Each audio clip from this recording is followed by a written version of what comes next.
gerçekleştirilen önemli bir operasyon. 9 ilde Dorukhan Büyük Işık Operasyonu adı veriliyor. Emekli Tümgeneral Ethem Büyükışık'ın oğlu olan Dorukhan Büyükışık'ın şüpheli ölümüyle ilgili o dosyada yeniden açıldı. Dorukhan Büyükışık 8 yıl önce hayatını kaybetmiş, cansız bedeni İzmir'deki bir inşaatta bulunmuştu. Önce intihar dendi ama 26 yaşındaki Dorukhan Büyükışık İzmir'deki şantiyede ölü bulunmuştu. Beton zemine 25 metre yükseklikten düşen bir insanın bedeninde ne görürsünüz? Böyle bir düşüşte genellikle ağır travma izleri beklenir. Kemiklerde yaygın kırıklar ve kıyafetlerde parçalanma görülme olasılığı yüksektir. Peki 13 Mayıs 2018 sabahı İzmir Narlıdere'de bir şantiyede bulunan o beden babasının anlatımıyla uyur gibi yatıyorsa, üzerinde ne bir yırtık vardı ne de beklenen o ağır hasar. İşte bu çelişki emekli Tümgeneral Ethem Büyükışık'ın tam 8 yıl boyunca peşini bırakmadığı dosyanın kapısını araladı.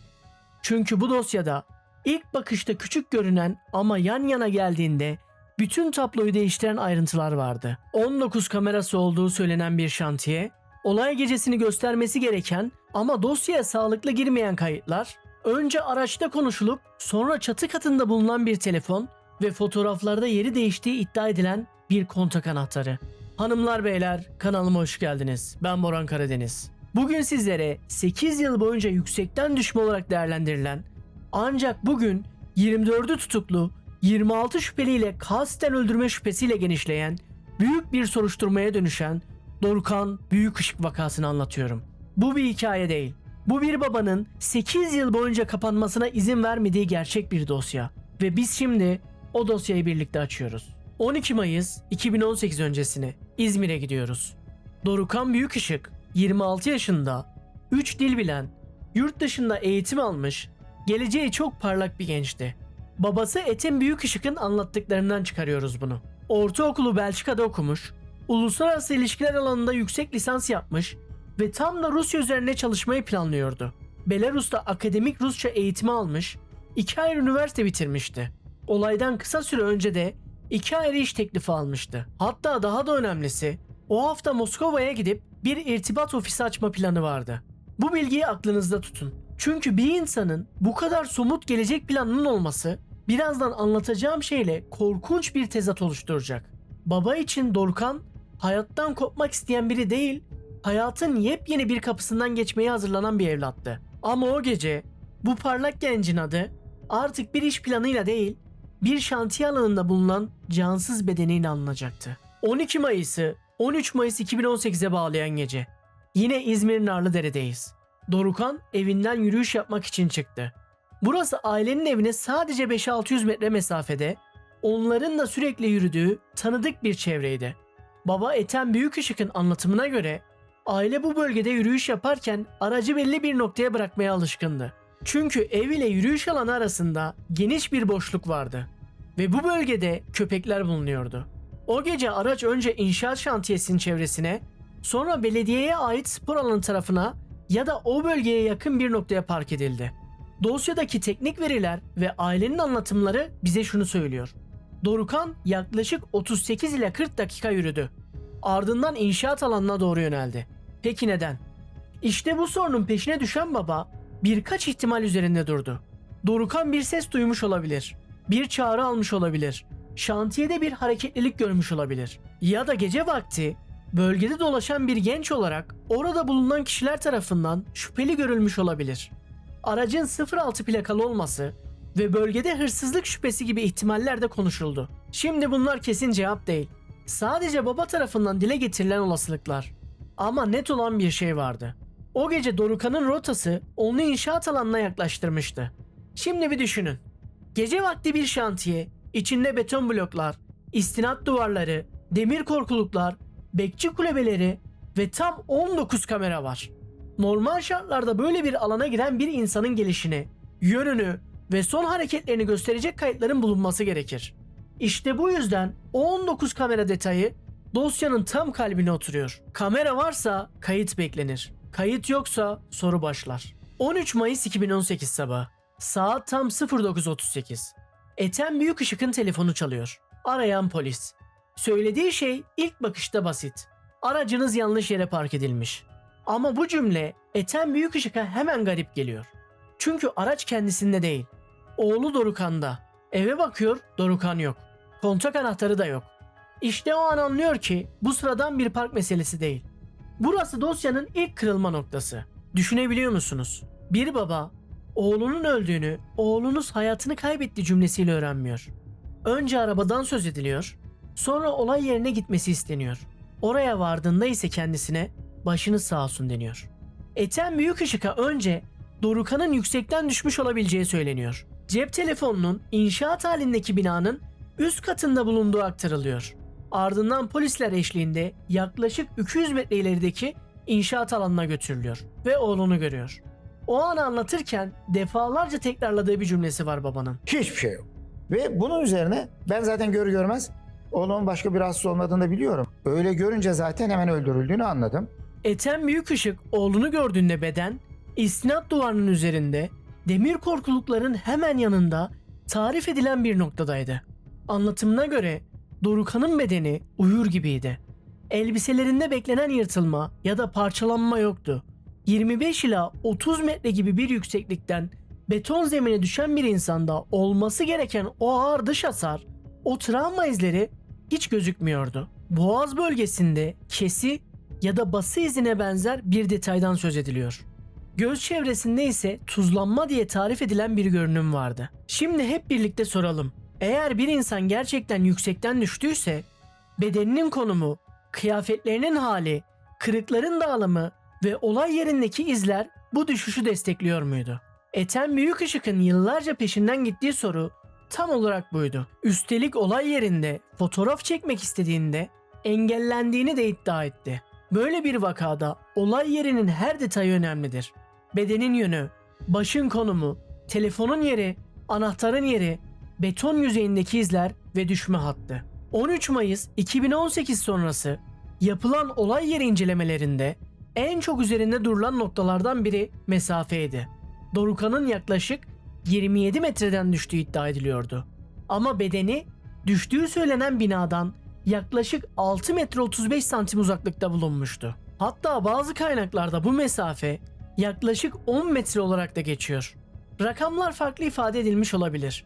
Ancak ortak soru asla değişmiyor. Dorukhan'ın bulunduğu nokta iddia edilen düşme hattıyla uyumlu muydu? Türkiye Dağcılık Federasyonu uzmanlarının da katıldığı bir olay yeri değerlendirmesinde Dorukhan'ın bulunduğu konuma 27 metre yükseklikten düşerek gelmiş olmasının mümkün olmadığı yönünde tespitler yapıldı. Bu dosyanın teknik omurgası için gerçekten çok kritik bir detaydı. Bir insan yüksekten düştüğünde beden sadece aşağı inmez. Düşüş açısı, ilk temas noktası, yatay mesafe, hız ve zeminin türü birlikte değerlendirilir. Ethem Büyükışık'ın itirazı tam da bu noktada büyüdü ve şu soruyu sordu. Dorukhan öldükten ya da ağır yaralandıktan sonra başka bir noktaya mı taşındı? Ve şimdi dosyanın en karanlık koridoruna giriyoruz. Kameralar. Ethem Büyükışık'ın farklı yayınlarda anlattığına göre olayın yaşandığı Bulut Orman Evleri şantiyesinde 19 kamera ve 2 büyük kayıt cihazı vardı. Bu kameralar olay gecesini net bir şekilde göstermeliydi. Ama dosyaya giren kayıtlar bu sorulara net cevap vermedi. Çünkü olay anına dair tam kayıtlar dosyaya hiçbir zaman sağlıklı şekilde girmedi. Baba Büyükışık'ın iddiası şu: olay gecesini bütün yönleriyle gösterecek ham kayıtlar yerine yalnızca 2 kameradan derlendiği söylenen 8 dakika 54 saniyelik sınırlı bir kesit üzerinden işlem yapıldı. Ve en büyük soru burada başlıyordu. 19 kameradan geriye neden sadece 8 dakika 54 saniyelik bir kesit kalmıştı? Haberlere yansıyan tespitlere göre asıl ham kayıtların yerine olaydan 13 gün sonra sınırlı bir görüntü kaydı dosyaya girdi. Bu kaydın kaynak bilgilerinin silindiği ve üzerinde oynandığı belirtildi. Üstelik güvenlik kameralarının adli imajlarının zamanında alınmadığı da iddialar arasındaydı. Fark ettiniz mi? Şantiyede 19 kamera var iddiası ama konuştuğumuz görüntü sadece 8 dakika 54 saniye. Dosyalarda ayrıca bekçi kulübelerinin kaldırıldığı, kamera yerlerinin söküldüğü, kayıt cihazlarının yok edildiği ve sonradan tam 5 ayrı kamera yeri krokisi oluşturulduğu iddiaları da var. Bu iddialar olay yerinin sonradan yeniden kurgulanmış olabileceği şüphesini her geçen gün biraz daha büyütüyordu. Ethem Büyükışık'ın üzerinde en çok durduğu konulardan biri olay yeri fotoğrafları ve videolarıydı. Olay yerinde çekildiği söylenen bazı materyallere 2 yıl boyunca ulaşılamadı. Bazı videolara ise ancak 3 yıl sonra erişebildi. Burası çok kritik. Çünkü Ethem Büyükışık sıradan bir baba değil. Emekli bir tümgeneral. Belge takibini, arşiv taramasını ve delil zincirinin ne demek olduğunu çok iyi bilen biri. Tam 3 yıl boyunca kapı kapı dolaştı. O görüntülere ulaşmak için adeta savaştı. Ulaştığı videoların birinde Dorukhan'ın telefonunun araçta olduğunun konuşulduğu Tekrar onu hatırlatmak istedim. Bir ses kaydını bir dinleyelim. Sonra yine Sayın Büyükışık'a soracağız. Evet. Efendim abi. Anaz abi Savcı Bey'e girip araçlarla bir şey yok değil mi? Sadece bir taraf kamera yaptık diye. Anahtarı götürebilirsin. Yalnız telefon da buradaydı. bir diğerinde ise adli tıp uzmanının olay yerinde yüksekten düşme bulgusu yok anlamına gelen ifadeler kullandığını aktardı. Düşünün, olayın ilk saatlerinde çekilen bir video yıllarca dosyada görünmüyorsa ve ortaya çıktığında ilk anlatıyla çelişiyorsa o artık sıradan bir görüntü olmaktan çıkar. Dosyanın yönünü değiştirebilecek bir ize dönüşür. Ethem Büyükışık tek bir büyük kanıt beklemedi. Küçük parçaları topladı. Bir video, bir fotoğraf, bir kroki, bir kamera bilgisi, bir telefon sinyali, bir tanık cümlesi. Adli dosyalarda gerçek, bazen tek bir patlamayla değil, küçük izlerin üzerindeki toz tek tek temizlendikçe görünür hale gelir. Ethem Büyükışık tam 8 yıl boyunca o tozu kaldırmak için uğraştı. Dosyadaki 2 kritik nesneden ilki cep telefonuydu. Ethem Büyükışık'ın aktardığına göre Dorukhan'ın cep telefonu için önce araçta olduğuna dair konuşmalar geçti. Daha sonra ise telefonunun çatı katında bulunduğu söylendi. Bu neden bu kadar önemli? Çünkü bir intihar ya da yüksekten düşme anlatısında telefonun konumu hayati derecede kritiktir. Telefon, kişinin son bulunduğu noktayı, hareket rotasını, son iletişimlerini ve en önemlisi olay sonrası bir müdahale olup olmadığını bize gösterebilir.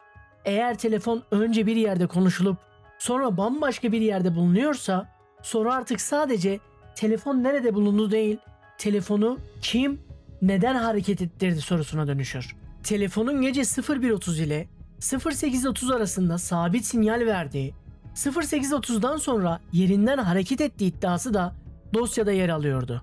Ayrıca bazı fotoğraflarda telefonda avuç ya da parmak izi gibi görünen izler varken bazı karelerde bu izlerin kaybolduğu, telefon üzerinden parmak izi veya DNA izine ulaşılamadığı ve bunların silinmiş olabileceği savunuluyordu. Telefonun temiz olması delillerin silindiği anlamına gelmez.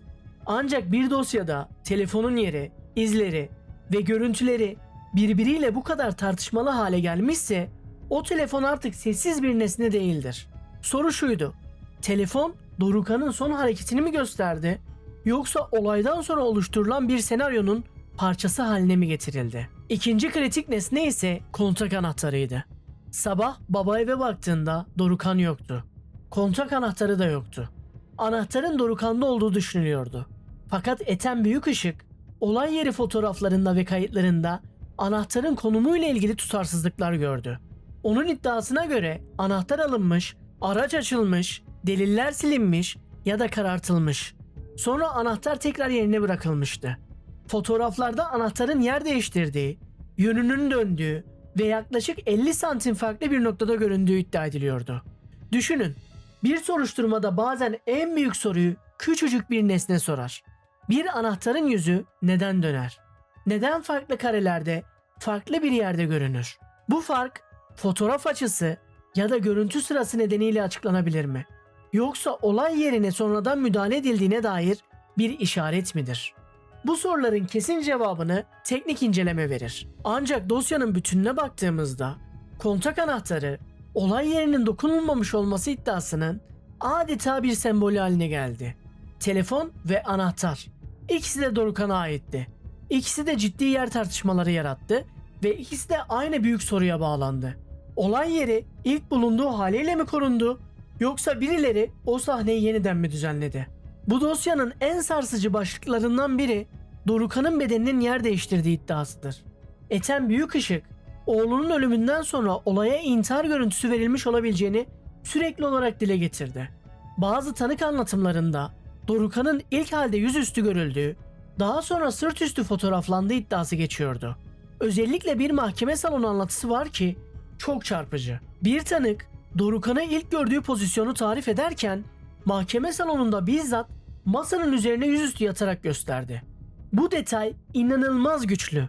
Çünkü soyut bir beyan değil, fiziksel bir tarif bu. 13 Şubat 2026'daki duruşmada ölü muayenesini yapan adli tıp uzmanı GB'nin ifadesi de dosyanın seyrini etkileyen anlardan biri oldu. Haberlere yansıdığı kadarıyla GB, Dorukhan'ın elbiselerini çıkarıp muayene ettiğinde gariplik sezdiğini, bu kadar yüksekten düşüp bu kadar az yara alan bir vakaya rastlamadığını ve olay yeri fotoğraflarındaki beden pozisyonuyla muayene sırasındaki pozisyon arasında açık bir fark görüldüğünü anlattı.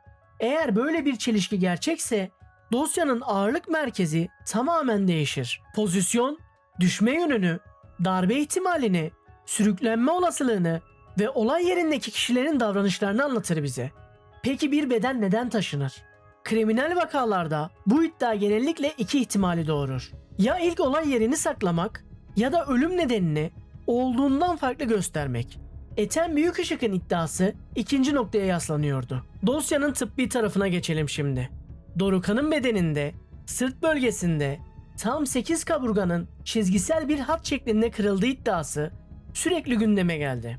Ethem Büyükışık bunun yüksekten düşme sonucu oluşacak dağınık travma görüntüsünden çok sert ve etkili bir cisimle vurulma ihtimaliyle uyumlu olduğunu savundu. Bu cismin ne olabileceğini de söyledi. Demir boru, demir sap ya da balyoz sapı gibi sert bir alet. Jandarma kriminal incelemesinde Dorukhan'ın elbiselerinde demir elementi ya da demir partikülü izleri tespit edildiği de aktarıldı. Bu bulgu aile tarafından sırt bölgesine sert bir cisimle vurulduğu iddiasını destekleyen bir unsur olarak yorumlandı. Aile anlatımlarında sadece kaburga kırıkları değil, boyun bölgesindeki izler, vücudun ön tarafında saldırı ihtimalini düşündürdüğünü söyleyen bulgular ve bazı bölgelerdeki yoğun izler de tartışma konusu yapıldı. Ama şunu özellikle belirteyim. Bunların tamamı kesin hüküm değil. Aile ve uzman değerlendirmeleri üzerinden dosyada tartışılan başlıklar.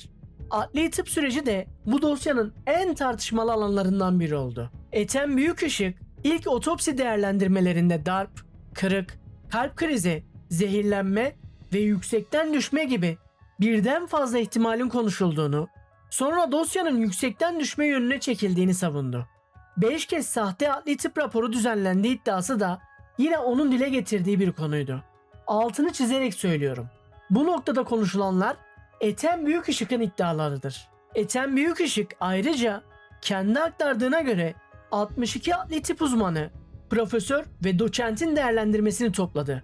9 Eylül Üniversitesi'nden bazı uzmanların ve Erdem Özkara'nın değerlendirmeleri de dosyaya girdi. Ortak kanaat şuydu: aile, Dorukhan'ın 25-30 metre yükseklikten düşmüş olamayacağı yönündeki uzman görüşlerini dosyanın merkezine koydu. 13 Mayıs 2018 sabahı. İzmir Narlıdere'ye dönüyoruz. Dosyalarda olay saatine ilişkin önemli bir konu daha vardı. Ethem Büyükışık'ın anlatımlarına göre olay gece 1.30 civarında yaşandı. Hatta bazı kaynaklarda çığlık sesi duyulduğu iddia edilen saat 1.31, 1.32 olarak geçiyordu. Buna karşın 112 ya da 155 hattına haber verilmesi sabah 8.45 ile 8.48 civarına kaldı. Bu çok kritik bir ayrıntı. Çünkü bir şantiyede bir genç düşmüşse insanın normal refleksi hemen ambulansı ve polisi aramaktır. Peki neden saatlerce beklendi?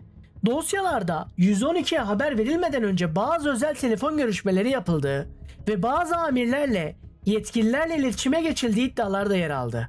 Ethem Büyükışık bir yayında "Sakın polise bildirme, 112'yi ara, oradan otomatik düşsün" anlamında bir yönlendirme yapıldığını iddia etti. Bu ciddi bir iddia. Bu yüzden dikkatle aktarmakta fayda var. Ama soru ortada. Bir ölüm olayında ilk resmi ihbar neden gecikir? Bu sorunun cevabı bazen paniktir, bazen ihmaldir, bazen de çok daha karanlık bir müdahale iddiasıdır. Dorukhan dosyasında aile 3. ihtimali savunuyordu. HTS ve baz kayıtları bu dosyada kamera kadar önemli hale geldi. HTS, telefon görüşmeleri ve bağlantı kayıtları üzerinden kişilerin hangi saatlerde, hangi baz istasyonlarına yakın olduğunu anlamaya yarayan teknik verilerdir. Daraltılmış baz çalışması ise daha küçük bir alan içinde telefonların konum ilişkisini değerlendirmeyi amaçlar. Bu veriler tek başına suç işlendiğini göstermez. Ama olay saatinde kimlerin bölgede olabileceğini, kimin kiminle görüştüğünü ve resmi ihbar öncesindeki iletişim trafiğini anlamak için çok önemlidir. Dosyalarda Dorukhan'ın yürüyüş rotasının telefon verileriyle takip edildiği, telefonun belirli saatler arasında sabit sinyal verdiği ve sabah saatlerinden sonra hareket ettiği iddia ediliyordu. Ayrıca inşaat şirketi sahipleri, çalışanları ve bazı görevlilerin olay saatindeki konumlarıyla ilgili iddialar gündeme geldi. Özellikle dönemin Narlıdere İlçe Emniyet Müdürü Yalçın'ın olay gecesi İzmir Limanı bölgesinde baz verdiği iddiası çok tartışıldı. Ethem Büyükışık, Yalçın'ın yoldan geçerken baz verdim dediğini, ancak kayıtların saatlerce aynı bölge çevresinde olduğunu gösterdiğini savundu. Kameralar susuyorsa telefonlar konuşur ve bu dosyada telefonların söylediği şeyler yıllar sonra soruşturmanın yeniden açılmasına katkı sağlayan unsurlar arasında anıldı. Şimdi dosyanın en hassas ve en dikkatli anlatılması gereken bölümündeyiz. Yani tanık beyanları. Son dönemde bazı tanıkların olay anına ilişkin çok kritik beyanlarda bulundukları aktarıldı. Bu beyanlara göre Dorukhan şantiyede bulunan kişilerle karşılaştı ve "sen burada ne arıyorsun" benzeri bir gerilim yaşandı. Dorukhan'ın direnmesi üzerine bir kişinin demir sap ya da balyoz sapı gibi sert bir cisimle sırt bölgesine vurduğu, ardından üzerine dizle çöküldüğü yönünde iddialar ortaya atıldı. Bu bölüm yargı süreci tamamlanmadan kesin bir olay anlatısı gibi sunulamaz. Bu yüzden doğru çerçeve şudur: tanık beyanlarına ve Ethem Büyükışık'ın aktardıklarına göre böyle bir saldırı senaryosu dosyaya girmiştir. Tanık anlatılarında dikkat çeken çok küçük ama çok önemli bir ayrıntı daha vardı. Sarı çizmeli kişi. Dosyalarda bazı kişilerin ayakkabı ya da çizme rengine kadar tarif edildiği aktarılıyordu. Bu tür ayrıntılar tanığın olay anını ne kadar net hatırladığını ve beyanının başka delillerle desteklenip desteklenmediği açısından değer kazanır. 2025'e geldiğimizde dosya yeniden açıldı ve bu kez sadece eski anlatı tekrar okunmadı. Olay yeri kayıtları yeniden incelendi. Haberlere yansıyan bilgilere göre 2018'deki o gizemli 112 ihbarının sahibi sonunda belirlendi. Dorukhan'ın cep telefonundaki parmak izi ve dijital izler, elektronik posta yazışmaları ve kıyafetleri üzerindeki kriminal bulgular da dosyaya eklendi. Bu süreç dosyanın artık bambaşka bir yöne evrildiğinin işaretiydi. Haber kaynaklarına göre Adalet Bakanlığı'nın kanun yararını bozma süreci sonrası Yargıtay kararı dosyanın yalnızca intihar anlatısıyla sınırlı kalmayıp cinayet şüphesiyle yeniden ele alınmasının önünü açtı. Yargı sürecinin iskeletine şöylece bir bakalım. Dosya yeniden açıldı ve önce şantiye sahasında görevli bekçiler HK, HA, TC, inşaatta çalışan BC ve yakın şantiye sahasında bekçi AG hakkında kasten öldürme suçlamasıyla müebbet hapis cezası istemiyle iddianame hazırlandı. Ayrı bir kulvarda ise olay yerine gelen polisler hakkında görevi kötüye kullanma iddiasıyla dava açıldı. Bu grupta komiserler, polis memurları, komiser yardımcısı ve emniyet yöneticileriyle ilgili iddialar yer aldı. 8 polisin yargılandığı İzmir 2. Asliye Ceza Mahkemesi'ndeki dosya ile 5 inşaat çalışanının İzmir 21. Ağır Ceza Mahkemesi'ndeki dosyası 10 Ekim 2025'te birleştirildi ve böylece sanık sayısı 13'e çıktı. Bu birleşme hayati önemliydi. Çünkü dosya artık iki ayrı kulvardan ilerlemiyordu. Bir tarafta ölümün kendisi, diğer tarafta olay yeri ve delil süreci vardı. Ethem Büyükışık ise bu aşamada dosyanın hala eksik olduğunu savunuyordu. Ona göre sadece sahadaki görevliler ya da olay yerine gelen polisler değil, şantiyenin sahipleri, yöneticileri, bazı kamu görevlileri ve delil zincirine etki eden çok daha geniş bir yapı araştırılmalıydı. Bu iddialar üzerine yeni suç duyuruları yapıldı, bazı isimler hakkında verilen takipsizlik kararlarına itiraz edildi. 22 Nisan 2025 ile 17 Nisan 2026 arası İzmir. Bu dosyanın hukuki kırılmalarından biri takipsizlik kararına yapılan itirazla yaşandı.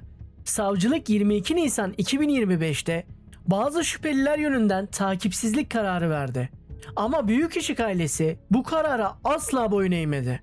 Ethem Büyükışık bizzat kendisi tam 64 sayfalık bir itiraz dilekçesi hazırladı. Bu dilekçede dosyanın başından itibaren elde edilen bütün bilgiler, kayıtlar, tanık anlatımları, bilirkişi raporları ve teknik veriler vardı. Ayrıca 36 ek dosyadan söz ediliyordu. Şimdi düşünün, emekli bir tümgeneral oğlunun ölümünü aydınlatmak için oturup 64 sayfalık dev bir hukuk metni yazıyor. Tek başına. Kamera kayıtlarını karşılaştırıyor. Telefon sinyallerini analiz ediyor. Adli tıp raporlarındaki çelişkileri madde madde sıralıyor. Bu bir babanın evladı için verdiği adalet savaşıdır. Ve bu savaşın bir sonucu oldu. İzmir 1. Sulh Ceza Mahkemesi 17 Nisan 2026 tarihli kararıyla takipsizlik kararını kaldırdı. Gerekçe olarak da eksik inceleme yapıldı ve toplanacak yeni delillere göre değerlendirme yapılması gerektiği belirtildi. Bu karar Ethem Büyükışık'ın 8 yıllık mücadelesinin en somut dönemeçlerinden biri olarak kayıtlara geçti. Ve nihayet büyük kırılmaya geldik. 21 Mayıs 2026. İzmir merkezli tam 9 il Adalet Bakanı Akın Gürlek'in açıklamalarına göre Adalet Bakanlığı bünyesindeki Faili Meçhul Suçları Araştırma Daire Başkanlığı'nın koordinasyonuyla İzmir Cumhuriyet Başsavcılığı dosyayı sil baştan ele aldı. İzmir Cumhuriyet Başsavcısı Başkanlığı'nda oluşturulan 4 kişilik özel bir soruşturma ekibi kapsamlı bir inceleme başlattı.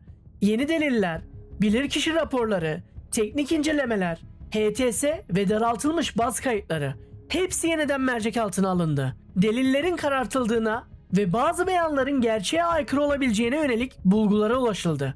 Ve bu yeni çerçeve kasten öldürme, suç delillerini yok etme, gizleme veya değiştirme ve yalan tanıklık başlıklarıyla tam 26 şüpheli hakkında gözaltı kararı verildi. Operasyon İzmir'in yanı sıra İstanbul, Aydın, Kütahya, Samsun, Bursa, Tunceli, Manisa ve Karabük olmak üzere toplam 9 ilde eş zamanlı yapıldı. Jandarma ekipleri adreslerde aramalar yaptı. Dijital materyallere el konuldu. Doğrulanan son bilgilere göre önce 23 kişi gözaltına alındı ve adliyeye sevk edilen bu 23 kişinin tamamı tutuklandı. Ardından bir süredir yurt dışında olduğu belirtilen inşaat sorumlusu YA, Türkiye'ye giriş yaptığı anda yakalandı ve 26 Mayıs 2026'da o da tutuklandı. Böylece 26 şüpheliden 24'ü tutuklanmış oldu. Kalan 2 kişi için ise arama çalışmaları sürüyor. Bu gelişme dosyanın seyrini tamamen değiştirdi. 8 yıl boyunca bir baba bu bir intihar değil dedi ve 8 yılın sonunda soruşturma, delil karartma, yalan tanıklık ve kasten öldürme suçlamalarıyla 26 kişilik bir dev operasyona dönüştü. Bu dosyanın bittiği anlamına gelmez. Aksine asıl yargı süreci şimdi daha da görünür hale geliyor. Bu vakayı diğerlerinden ayıran en önemli şey baba Ethem Büyükışık'ın tam 8 yıl süren amansız takibidir. Kendisi emekli bir tümgeneral. Türk Silahlı Kuvvetleri'nde yıllarca görev yapmış, üstün cesaret ve feragat madalyası sahibi bir isim. Ama bu dosyada onun askeri kimliğinden çok baba kimliği öne çıktı. Oğlunun ölümünden sonra adeta bir savcı gibi dosya okudu, bir olay yeri uzmanı gibi fotoğraf inceledi, bir kriminal araştırmacı gibi kamera, telefon, HTS ve raporların izini sürdü. Burada dramatik ama gerçek bir ayrıntı var. Baba, eşinden gerçeği uzun süre sakladığını, hatta bazı anlatımlara göre yaklaşık 4,5 yıl boyunca olayın cinayet şüphesi taşıdığına dair kanaatini anneden tam olarak gizlediğini söylüyor. Çünkü bir tarafta koca bir dosya vardı. Sayfalar, raporlar, krokiler, kamera kayıtları, HTS, diğer tarafta ise bir anne, bir baba ve bir ev vardı. O evden yürüyüşe çıkan bir genç ve o gencin bir daha asla dönmediği bir gece. Ethem Büyükışık 8 yıl boyunca hem oğlunun ardındaki gerçeği bulmak için savaştı, hem de eşini korumak için acı gerçeği yüreğine gömdü. Bu bölümde kimseye bir tanı koymayacağız. Amacımız da bu değil. Ama adli davranış profili açısından şunu rahatlıkla söyleyebiliriz. Ethem Büyükışık'ın iddiaları ve bu dosyadaki bulgular doğruysa bu vaka basit bir ani şiddet eylemi gibi görünmüyor. çok daha organize bir olay yeri müdahalesi iddiası taşıyor. Organize olay yeri müdahalesi derken neyi kastediyorum? Olaydan sonra panikle kaçıp gitmek yerine sahneyi düzenleme, delilleri saklama, kamera kayıtlarını kontrol etme, bedenin konumunu değiştirme, telefon ve anahtar gibi kritik nesnelerle oynama, resmi ihbarı bilinçli olarak geciktirme ve sonradan belirli bir anlatıyı güçlendirme çabası. Bu iddia hattı doğruysa olayın kendisi kadar olaydan sonra yapılanlar da hayati önem taşır. Gerçek suç dosyalarında olay sonrası davranışlar bazen olayın kendisinden daha çok şey anlatır. Dorukhan dosyasında aile tam olarak şunu söylüyor: o gece sadece bir ölüm olmadı. O ölümün üzerine bir kurgu inşa edildi. Bu değerlendirme dosyadaki iddiaların doğru çıkması halinde yapılabilecek bir adli davranış analizidir. Kesin hüküm ise elbette yargı makamlarına aittir. Şimdi bütün dağınık parçaları bir araya getirelim. Olay nasıl başladı? Dorukhan 13 Mayıs 2018'de Narlıdere'de yürüyüşe çıktı. Aracını şantiye yakınına park etti ve inşaat alanına yöneldi.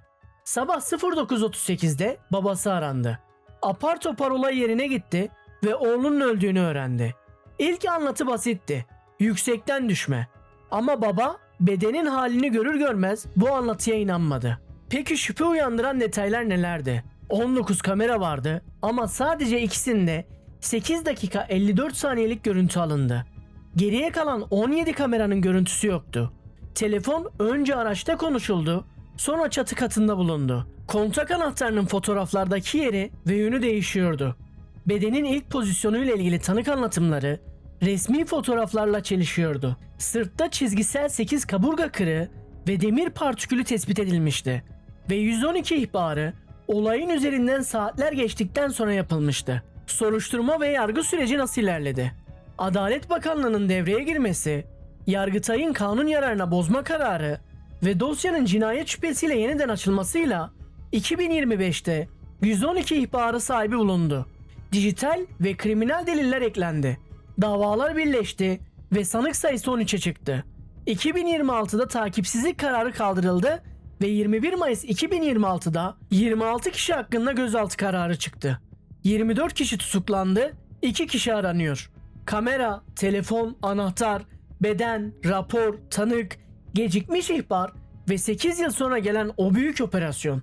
Ve tüm bunların tam ortasında tek başına savaşan bir baba. Şimdi bir de kolayca gözden kaçabilecek o ince ayrıntılara bakalım. Aile o gece Dorukhan'ın eve dönmediğini bir taziye süreci nedeniyle hemen fark edemedi. Şantiyede 19 kameranın yanında 2 kayıt cihazı, 360 derece dönen bir kamera iddiası ve tam 5 ayrı kamera krokisi söz konusuydu. Baba 7 videoya tam 3 yıl sonra ulaşabildi. İddiasına göre bu videolardan birinde telefonun araçta olduğu konuşuluyor, bir diğerinde ise adli tıp uzmanı yüksekten düşme bulgusu olmadığını söylüyordu. Ethem Büyükışık'ın bir diğer iddiası bazı DNA örneklerinin tam 13 ay sonra laboratuvara gönderildiğiydi. Ayrıca olay yeri çekimlerine ilişkin bir CD'nin kaybolduğu, eşyalar, araç ve olay yeri bulguları üzerindeki parmak iziyle biyolojik incelemelerin eksiksiz ve zamanında yapılmadığı da iddialar arasındaydı. Bu ayrıntılar dosyanın neden 8 yıl boyunca kar topu gibi büyüdüğünü bize net olarak gösteriyor. Dorukhan Büyükışık dosyasında karanlık tek bir büyük noktadan değil, onlarca küçük noktadan üst üste binmesiyle oluştu ve giderek büyüdü. Şimdi başa dönelim. Bir baba sabah 09.38'de aranıyor. Ona önce oğlunun öldüğü değil, aracının yanlış park edildiği söyleniyor. Sonra bir şantiyeye gidiyor, oğlunun cansız bedenini görüyor ve o an anlatılan resmi anlatıya inanmıyor. İşte o andan sonra tam 8 yıl boyunca tek bir şeyin peşinden gitti.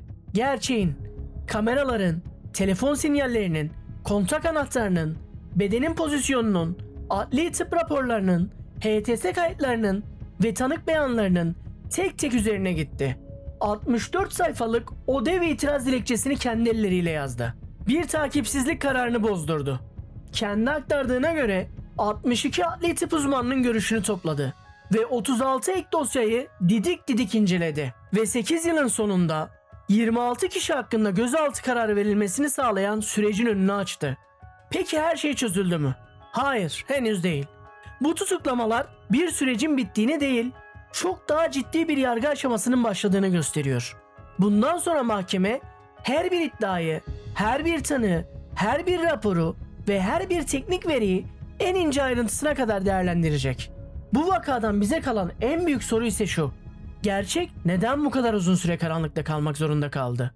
19 kameralı bir şantiyede onlarca tanık çevrede yaşarken telefon sinyalleri ve bas kayıtları teknik olarak izlenebilirken bir gencin ölümü neden 8 yıl boyunca bir babanın tek başına mücadelesiyle aydınlatılmaya çalışıldı?